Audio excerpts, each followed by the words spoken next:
Hello and welcome to Focus on Revere. I am Debbie Pesca and I am so happy today to be with Nancy Barile.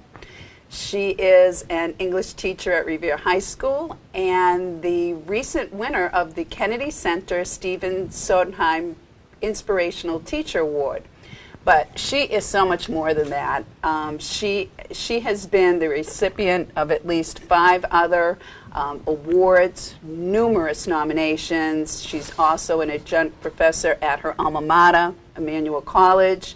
She's had several publications to her credit. She's designed curriculums. She's been asked to speak at many national conferences. I want to welcome Nancy. Thank you.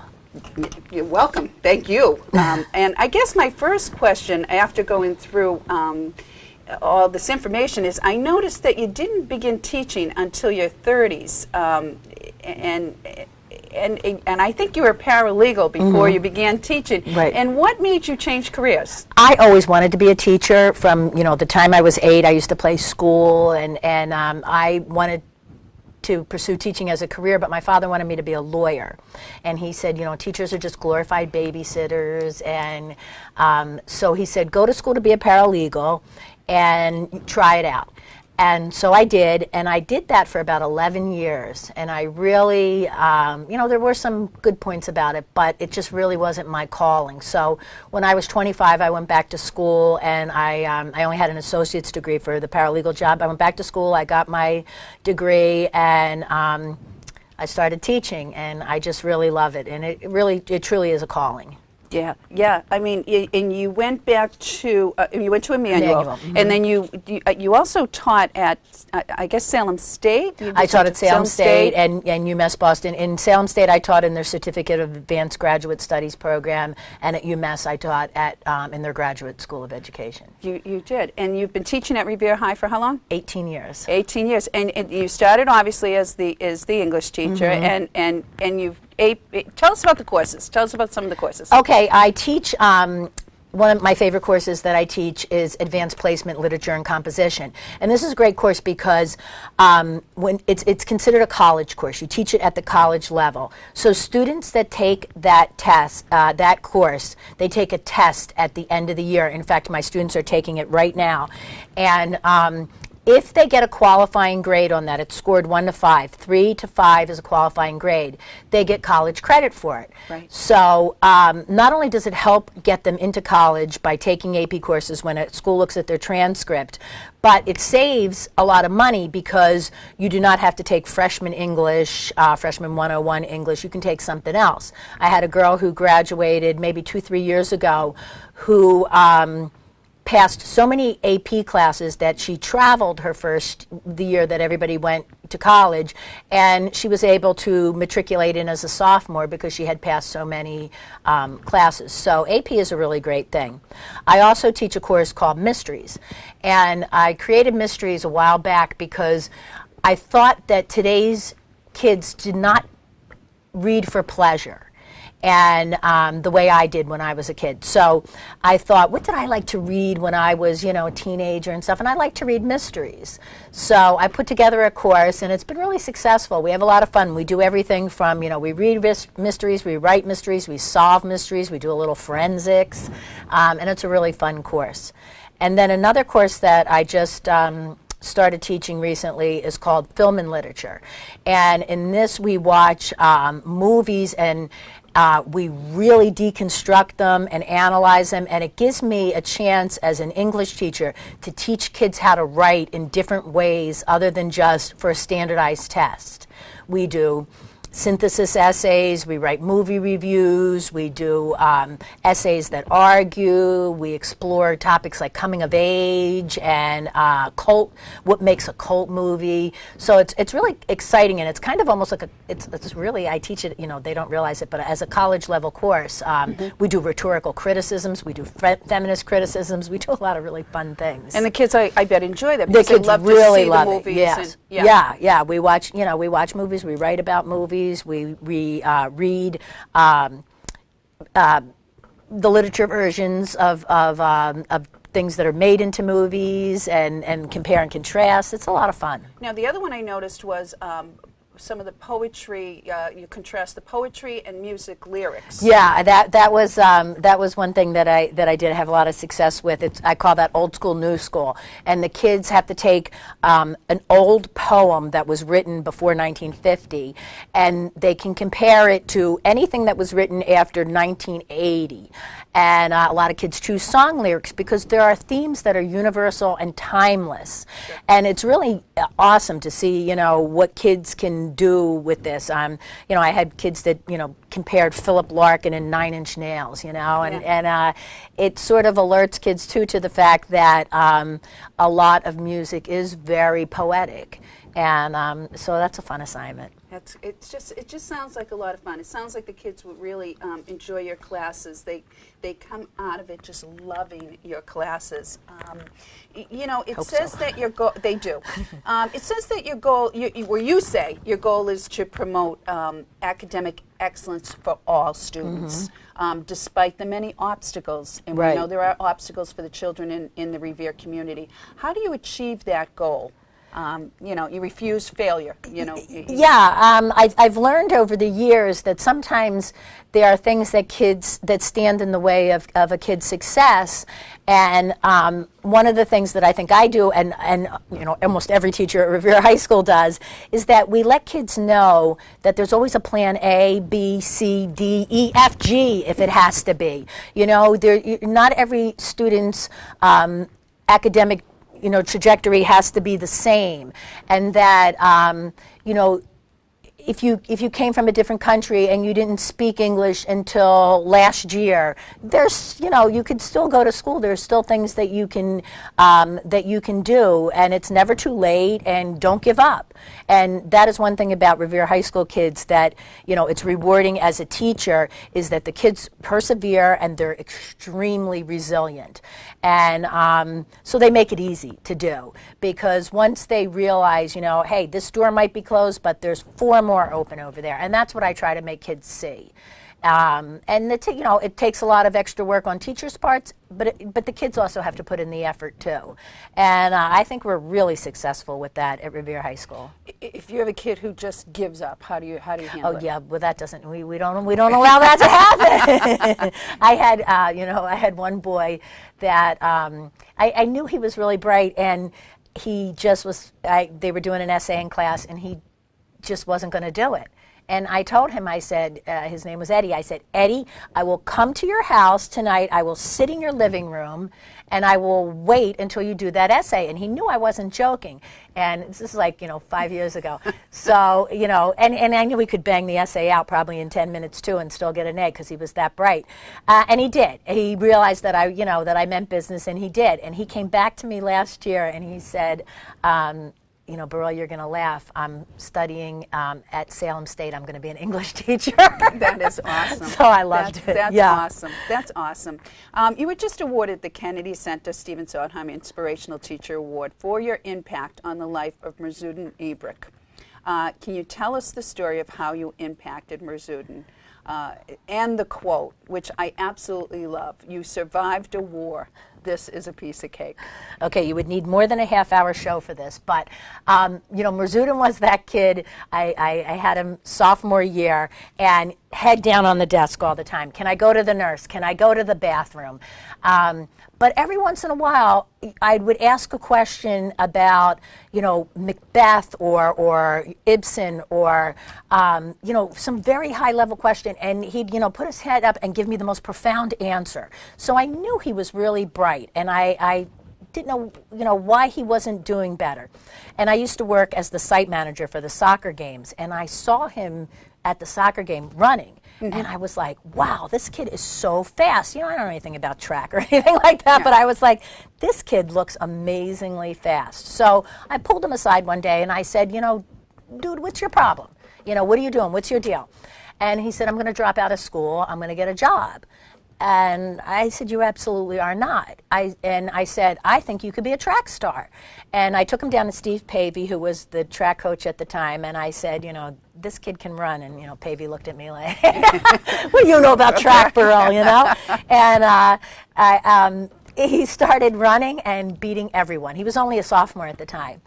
And so, you know, we sat, both Pavey and I sat Merzudin down, and we said, listen, you know, you take advantage of this right now, your whole life can change. Unfortunately, when we looked at his report card, he had all Fs, or a bunch of Fs, and he couldn't run indoor track because he was ineligible. We said, get your grades up, work hard, and you can do anything. And so he listened. Merzudin listened. He got it. It clicked in his head. And so he did stay in school. And not only did he start doing really well, he started, you know, making the honor roll, but then he started taking AP classes. And he just really started working his butt off. And so he just didn't have inspiration, is the right. point. He just needed somebody to you know, maybe let him see the potential that he had. And you know, when things got tough for him, I'd always, you know, he'd say, I can't do this. And I would say, you survived the war. This is a piece of cake, you know, because he did. He didn't even go to school from grades 1 through 11. So, from the time he was, you know, born till 11. He probably went to school a cumulative about a year because there was a war in his country at the time, and he was targeted for genocide.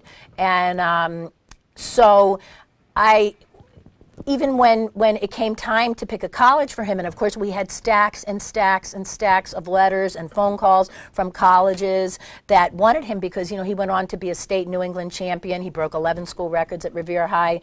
I wasn't sure, you know, where should he go to college because he had lacked some fundamental basic things that he didn't learn. Right. So at the time, Ron Eidenberg was the director of humanities, and I went to Ron and I said, what should I do with this boy?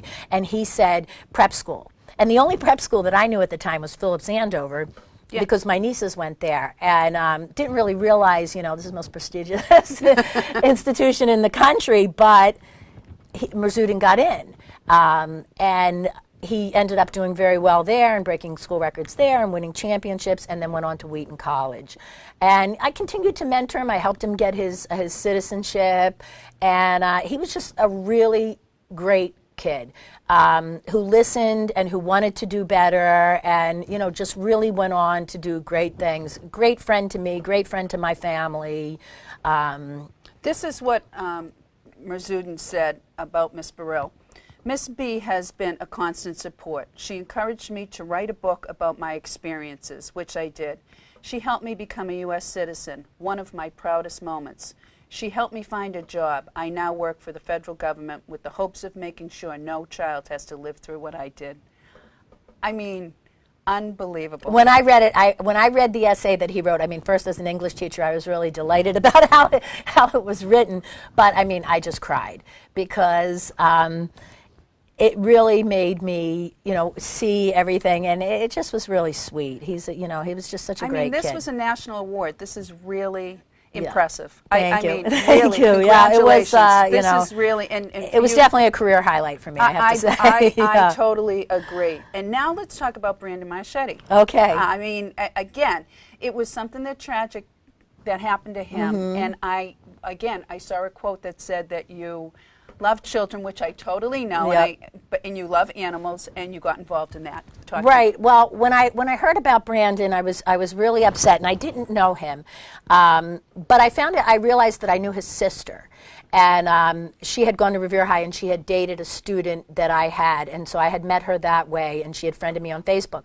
So when I saw her thing pop up on Facebook that it was her brother, you know, I was really touched, and I felt so bad for the boy because it was actually something that I would have probably done because I love dogs so much, and I was like, you know, if I was a kid and this happened to me, what would make me feel better? And I loved music. I still love music. And I said, let me find out what band this kid likes. And I called the old boyfriend and I said, you know, who's his favorite band? And they said Slipknot. And so I thought, wouldn't it be great if I could get Slipknot to do something for these kids? But I didn't know Slipknot. So I put, back in the day, millions of years ago, I used to work as a promoter in Philadelphia, renting halls and bringing bands in, and my husband was in bands. So I still, you know, knew people, and this is where Facebook actually turned out to be something really great. I put on my Facebook, does anybody have any connections to Slipknot? And within an instant, someone who used to roadie for one of my husband's old band, who then went on to work in that career professionally, said, I don't know Slipknot, but I know the man who created and runs the Warped Tour and the Mayhem Tour, and Slipknot played on those tours. I'll give you his email.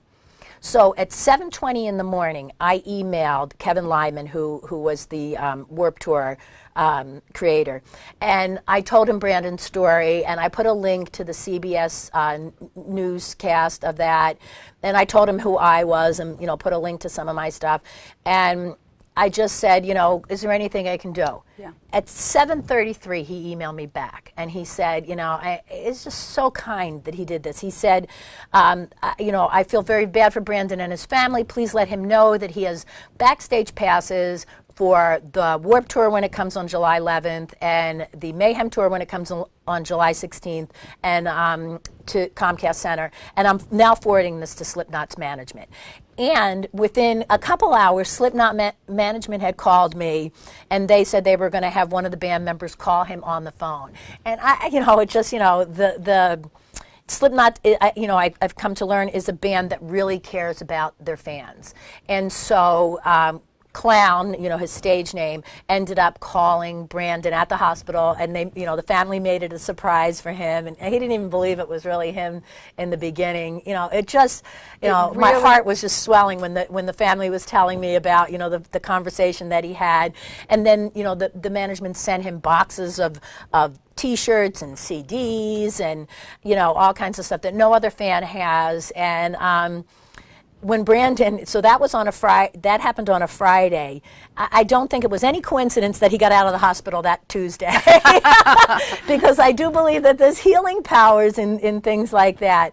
And it also really touched me that one of the first places that he came, the whole entire family came to see me at school. Aww. And because he said he wanted to meet me, and it was just, it was just to see a young kid that gracious and yes. grateful yes. for something that happened, and he truly was.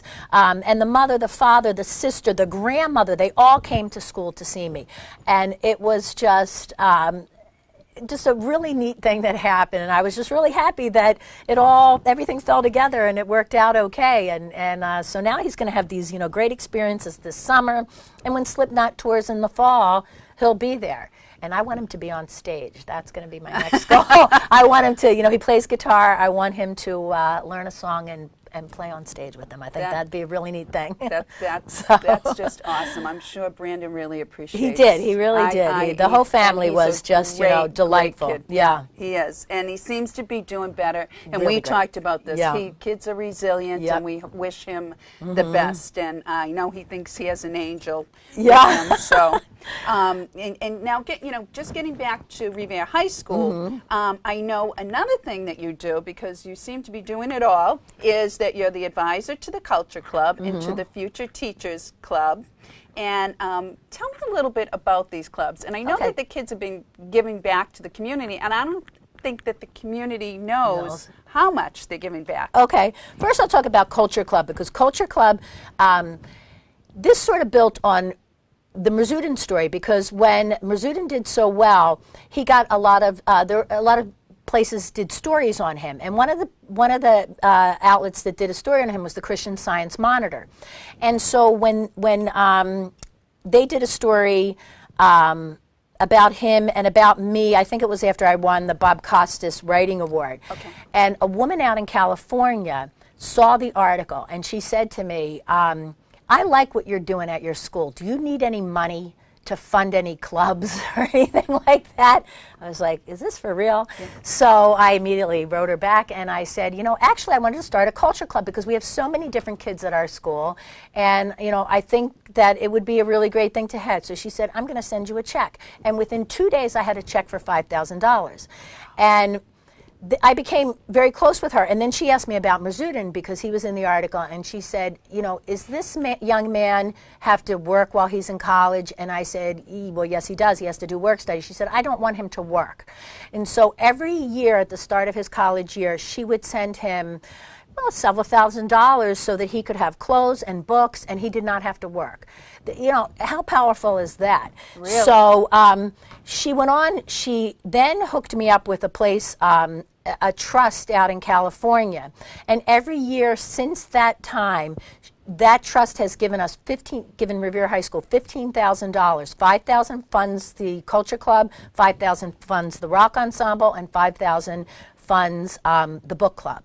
So that, you know, these are great programs for great. Revere High School Absolutely. students, you know, and so every year I just hope that, you know, they'll continue to fund us. Absolutely. Because I know that at their board meetings, I know somebody probably says to them, why are you funding this school in Massachusetts, you know, when we're in California? But, you know, we always send them a really great end of the year package talking about all the things that we do. Sure. So with Culture Club, I try to, you know, help kids be college and career ready by bringing in, for example, this year I brought in Wellesley College admissions officer who came in and talked to kids about what they need to do when they write their college essay, what courses they should be taking in school, where they should apply, what they should do if they're waitlisted, you know, all this great inside knowledge that we had, and actually Ben came to that. Right. And later on, I had a group called Let's Get Ready come and talk to the students about how to decipher their financial aid letter. You know, what's loans, what's grants, what's a subsidized loan, what's an unsubsidized loan. I didn't know any of that. How to write a financial aid appeal letter, which we've been very successful at doing.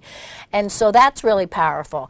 And then the other thing that we do is we go to a lot of cultural events. So we were lucky enough this year that we went to the American Repertory Theater and we saw Pippin, which is now on Broadway and has 10 Tony Awards, and we saw it in the front row. Awesome. You know, so that's really great. Awesome. And we saw Hamlet, and we saw Beauty and the Beast and Sequence 8, and we get a lot of free tickets in Boston. I'm very good at shaking people down for money, as you probably figured out. And the kids get to have these cultural experiences that help them, you know, be on the level with their wealthier peers when they go to college. You know, they've been to operas, they've been to plays, they've seen ballets, they've been to museums, and I really believe in the learning that goes on outside of the classroom walls. Mm-hmm. So that's you know, really important to me. Now, Future Teachers is a club that's run by that's funded by Mass General Hospital.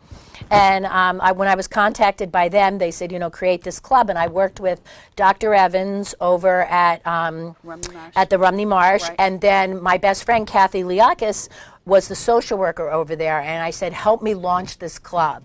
And, you know, Kathy really helped me a great deal with that because she helped get kids interested in it. You know, when kids say, after school program, whatever. And we probably have about 125 kids participate in this program every week. And there's 3 stations that kids can either stay in or rotate through. They can learn music, voice, drums, keyboards, or guitar. They can have tutoring help or play games, do activities, you know, just talk with high school mentors in the cafeteria. And then we have the physical fitness portion where about 65 kids play dodgeball and other games every single week, and it's so great to see these kids running. But the coolest thing about it is completely run by high school kids. High school kids do everything, and they're wonderful. And they mentor these kids, and they serve as role models, and they problem solve. And you know, I just kind of walk around from room to room and just see what's going on because it is totally run by, if there's a problem, these kids fix it. And it's great. And when the community found out about Culture Club and Future Teachers, places like the neighborhood developers, when they did the Costa Park rebuild, they called upon our kids to come down and do the child care. Right. When they did the Urban Trail launch, they called upon our kids to come down and you know, do the child care there. And so our kids would come down and, you know, they plan games and they dance and they have DJs and we do all this great stuff. But it's so cool because the kids that I have, a lot of the kids that I have work with Future Teachers are kids that were in the program at the RMA, and then they've come up and they become the leaders of the program in the RMA, and that's really powerful to me. And it's not necessarily the top 10% of the kids at Revere High, you know, academically. It's a lot of kids who don't have a chance for leadership, and you would not believe these kids are as responsible and dependable as any adults. Kids are not absent from my program. They work really hard. And it's so great when we're at an event like the Costa Park build, I can see the little kids that are there playing, looking at the boys and girls that are in future teachers and saying, I want to be that kid. Not the kid who's on the corner smoking cigarettes or doing whatever, but the kid who's involved in the community, doing the community service, and they're saying, that's who I want to be. And that to me is just so powerful, and I'm really proud of those kids for doing that. I totally agree with you. I think that they serve as role models, and I hear the younger kids in the middle school saying that yeah, that's who they want to be. It's really neat. And I've heard the teachers at the middle school even saying that they, that they see these young people and they are role models, and that they really, appreciate the program. So awesome. It's really, really nice to see. I think the program works well, and we thank those people in California for that funding. Oh, absolutely. Because, now, Future Teachers is funded by MGH, but the Culture Club is funded by the people in California. And MGH, too. That's awesome. I wasn't even aware of MGH it. follows, they fund actually several programs at Revere that are really important to our school community. Absolutely. No, you're right. The other thing, speaking of funding, the $450,000 Nellie Mae grant that the RHS just got. I noticed that you're also involved in teaching the teachers. You are one of the teaching the teachers program at the RHS, and the Nellie Mae grant is funding that teaching the teachers. Am I saying this right? Well, the Nellie Mae is going to be used for a lot of different things, but the main thing that I know that the Nellie Mae grant is going to be used for is technology. Okay. So that we can make our students 21st century ready. Okay. And that was very hard to do, to prepare kids to have 21st century learning skills when we didn't have 21st century equipment. So now, as I understand it, every student at Revere High School will have an iPad. Okay. And teachers are now being trained on what they call the flipped classroom. Okay. Where we will be doing videos and instruction, uploading them to the iPads that the students will now watch at home, so that they're ready to discuss and do more student-centered learning in the classroom. Okay. So for someone like me, who's much older and sort of a technology novice, it's a little scary. So, but we're all going to be trained in these programs, and I have to tell you, I am a mentor at the high school right now, but I think there's going to be a lot of reverse mentoring going on. I think the people that I am mentoring now, the younger people, Sarah Chavez and people like that, they're going to be teaching me how to use this equipment. Antonio Cinelli, people that were my students, 10 years ago, are now going to be my teachers and helping me to be able to use this technology in my classroom so that I can help my students succeed. So it's very exciting, and we're really going to be cutting edge. Like they're sending teachers to be trained in, I think it's Minnesota, and so the work that we're doing at Revere High School is absolutely groundbreaking, and it's going to be really amazing to see what happens. So while I'm a little scared, I'm a little excited too, because I think that it's going to really help our kids a great deal. And I think that it is the future way of learning. I think you're right. Kids are on the PCs and the computers, and they seem to be very attached to that. And they seem to be, much more aware of it than we are. I mean, I can't tell you how many times, I'm using my own iPad, and something happens, and I'll go out in the hallway, and I'll see a student. I'll be like, "Come here, show me what I need to do here." Yeah. And they know, and they're like, "Oh, here, Barile, you just have to do this, this, and this." You know? Right. And so it's really great. It's going to be a great experience for everybody, I think. No, I totally agree with you, and I see that Dr. Dakin is always on the cutting edge, and he's trying desperately to keep that going. So that's great. You know, the other thing I see is that it's quite apparent that you're very attached to your students. You had mentioned to me just now, or earlier, I don't have any children, and I said to you, you have how many children? 1,600. 1,600 children, Right, and right. it seems that they keep coming back to you and speaking to you, you seem to care very much about their success. You were telling me about writing letters, and my son said to me yesterday when I was asking him about you that you are you care about the kids. You're always available for the kids, and you're you're a great example for the school. It must be very difficult around this time with graduation to see with graduation approaching anyway to see them head off. How do you deal with that? It is. It's really sad, and I'll tell you. And again, this is one thing that's great about Facebook is that usually the kids.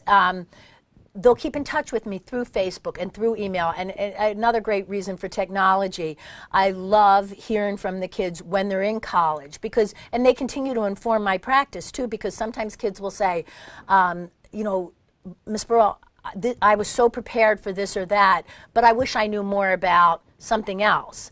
And one of the College Board sessions that I did at the Regional Forum this year, I brought back 6 kids that graduated from Revere High School. One has already been out a couple years. She graduated from Harvard. And the others were all juniors now at Brown University, Boston College, University of Massachusetts Northeastern. And they taught, our session was about how we at Revere High School could have made their transition to college easier, and then for the college practitioners in the office, how colleges could have made transition easier for students that come from schools like Revere. And it was really powerful. I mean, I took notes, and so hearing, you know, kids say, you know, I didn't really know how to evaluate sources when I went to college.